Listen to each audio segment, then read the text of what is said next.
Alright, so I went in and I complained and I left. I didn't buy anything.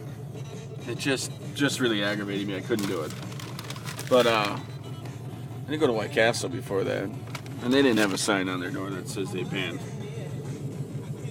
guns in the premises.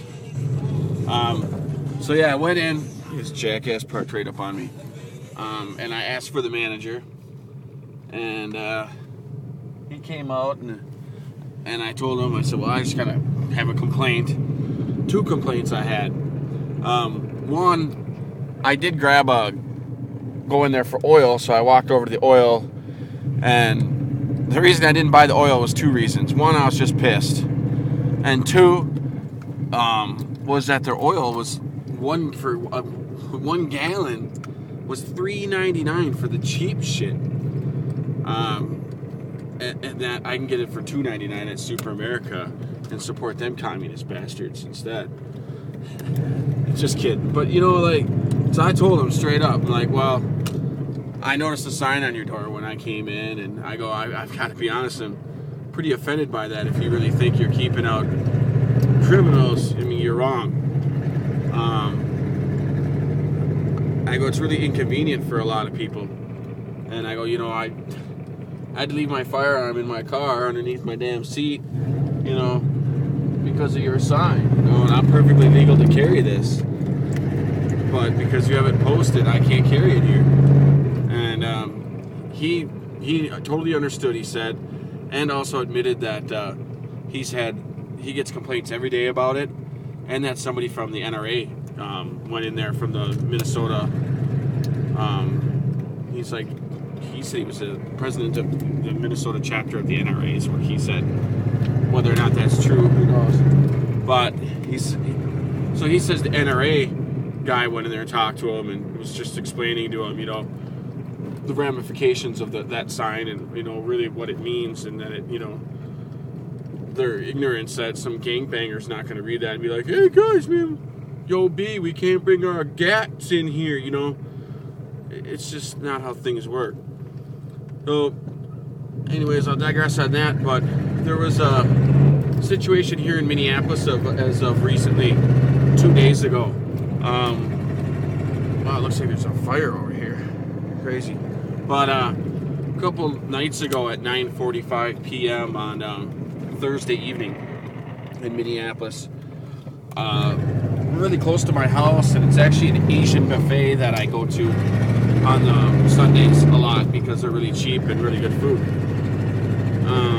Well, anyways, some lady was robbed at gunpoint in the parking lot and pistol whipped, and he grabbed her purse and ran. And there was some bystanders, and one of them had his, come to find out, had his carry permit with him and his firearm, and proceeded to chase the suspect, per piece of shit kid who was like 23 years old. He ended up chasing him, and they just got around the corner of the building, and I don't know a lot of the details, but the person with the concealed carry permit ended up shooting and killing the punk ass coward bastard that pistol whipped an old lady. And it was on the news and a little bit, and I read it, and they let the guy go. I guess the guy shot and killed him and brought his firearm back to his car and put it in his car and was waiting for the police officers and said, I just shot this guy in the back, my firearm's in my car. And right there on the scene, they already had it listed as that he was defending himself or whatever, probable cause, legal use of force, deadly force for that matter, obviously. So they let the guy go, and I have mixed feelings on that.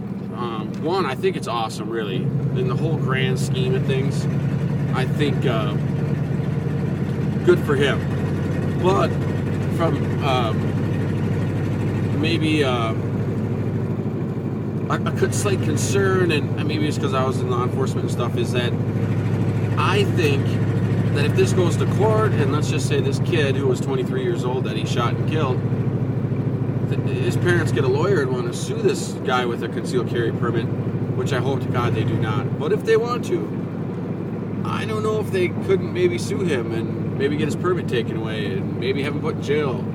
It seemed kind of vigilante. And this is literally my opinion, and you know, seriously, I see all sides of it, I really do. But I guess break it down pretty easy, at least from my standpoint, is that one, he knew the person had a firearm and he just pistol whipped somebody and robbed her at gunpoint. Two, he pursued that person after knowing that he had a gun and robbed somebody at gunpoint. Literally, he pursued him knowing he had a gun on him, knowing the other guy had a gun on him.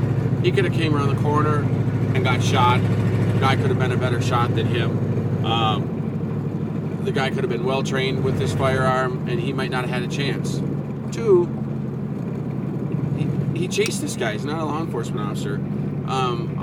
I just feel that if you have a carry permit and something goes down like that, unless your family, friends, people you're with are in danger, yourself, of course, I just don't feel that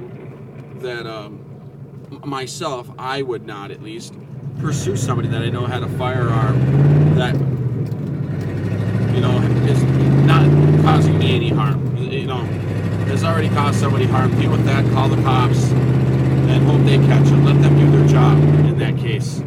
I don't know. You know, I really thought about it, and I'm pretty sure that's the way I think that's my stand on that, really. I'm all for protecting myself and people around me. You know, if it was to happen right there and he saw the whole thing go down, well then, you know, he can react because he was there and he saw the whole thing, 100% of it. You know, he can react to what he saw and react in protecting somebody. But to go chase somebody down and get justice for this person that was just pistol whipped and try and detain them, maybe you got a concealed carry permit for the wrong reason. I don't know. I'm not sure. If somebody told me they disagreed with me, I'd have no problem with it. I really wouldn't. Anyways, so I hope the guy's fine. Kudos to him, man. I throw the guy props. I think what he did was awesome. So really, I really do. But I hope nothing happens because it's going to set a bad precedent. And you know, I'm glad he's safe, really. And what he did was, you know, pretty cool, man. Really. But you know, there's just, you got to be careful. You got to think about it. You know, I know a lot of guys that have concealed carry permits that never go out and shoot their firearms. They never practice. You know, and not to get on the run and gunning, but in some scenarios, not quite the run and gunning, but working on scenarios and practicing is very key and very helpful. You know, you really, practice does make perfect. You know, it really does. I don't know. Anyways, I hope you guys get what I'm saying, and I hope I don't cause any rifts in the whole, you know, concealed carry community, open carry community. I'm not dissing on anybody. I'm really not. I just think that, you know, trying to, I don't know. You know, it's hard to put into words. Really, it really is. But all right. Well, I'm just leaving Sportsman Guide, and then White Castle, of course. I got some good buys at Sportsman Guide, so I'll probably do a video on them. I haven't done one for a while. So that's about it, guys. We'll catch you later. It's Saturday, October 22nd, and it's like 60-some degrees here in Minnesota. It's awesome. So enjoy the weather. Enjoy your weekend. That's about it, man. Peace out, guys. Oh, listen to that loud truck. I can't wait to get my new exhaust on next week. I bought one for $20 at a swap meet. Brand new muffler. The whole system.